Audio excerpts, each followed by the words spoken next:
Hi guys! Ngayon po ay unang araw ng pasukan, August 22, 2023 dito sa Genesis Christian Academy.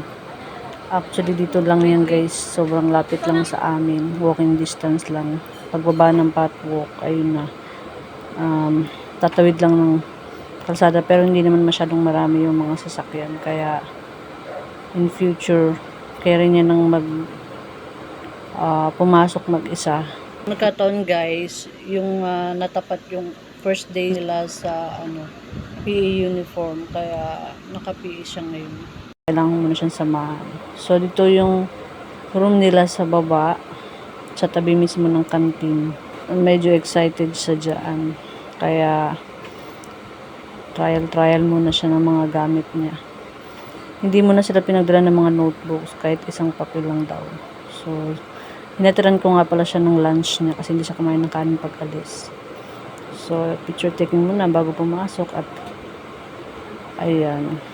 So, pauwi, sinundo ko siya at sumama yung kanyang pinsan na si JR. Kasi wala pa silang pasok. 29 pa yung start nila sa Kalayaan. So, inaantay namin si Gab na lumabas. 5 o'clock na yung uwian nila. Yung pasok nila ay 12:45. So, ayan, diba? Gustong-gusto niya raw dyan sa kanyang klase, sa kanyang bagong school.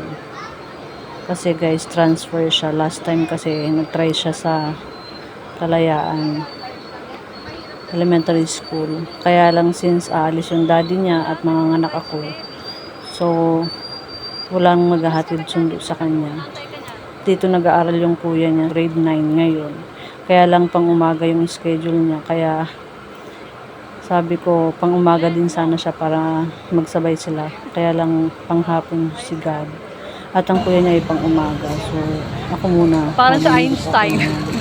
Ayun guys, Parang sa nag-bless muna Einstein. siya sa daddy niya. Ang At kulit tawang-tawa eh. din sa itsura niya kasi nga meron siyang eyeglass.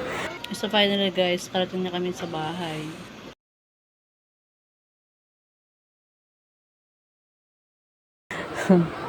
So, ayan. Pauwi na kami guys niya. Handaan lang akong maglakad.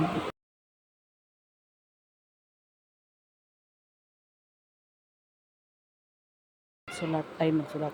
Handaan lang akong maglakad.